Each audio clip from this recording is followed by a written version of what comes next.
एक ऐसा देश जहाँ की 90% आबादी ओवरवेट है। जी हाँ, यहाँ के लोग मोटा होना सेहत के लिए अच्छा मानते हैं। और क्या आपको पता है, इस देश में एक बेटे को बेटी की तरह रखा जाता है ताकि वो घर का सारा काम कर सके। और यहाँ पर है छोटे बड़े टोटल 171 आइलैंड, जहाँ का नजारा कुछ ऐसा होता है। तो चलिए मेरे साथ टोंगा के सफर पे।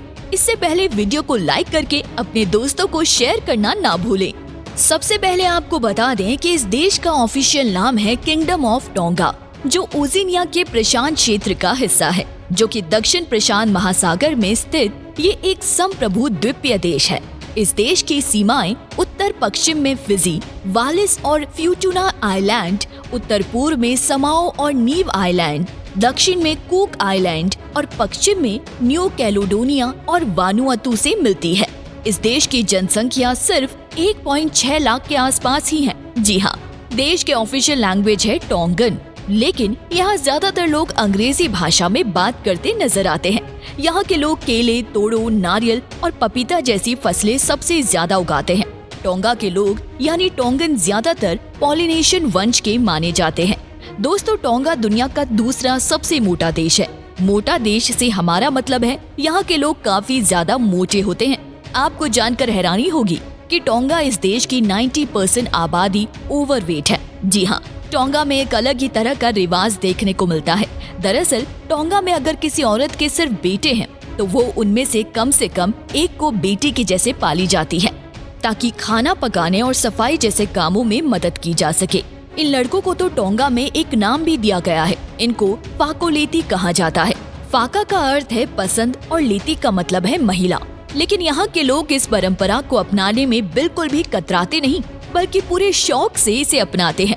टोंगा को एक महाद्वीप माना जाता है, जिसमें छोटे बड़े कुल 171 आइलैंड है। हालांकि आपको जानकर हैरानी होगी कि इनमें से सिर्फ 36 आइलैंड ही ऐसे हैं जहाँ लोग रह सकते हैं। टोंगा में 65% लोग टोंगा टापू आइलैंड पर रहते हैं, जबकि इस देश की कुल 30% आबादी नोको आलुफा में है और उसके आसपास द्वीप पर रहती है। नोको ओलाफा टांगो देश की राजधानी भी है।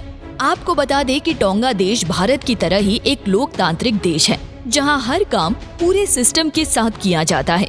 देश की इकोनॉमी मुख्यतः खेती के ऊपर सबसे ज्यादा निर्भर करती है।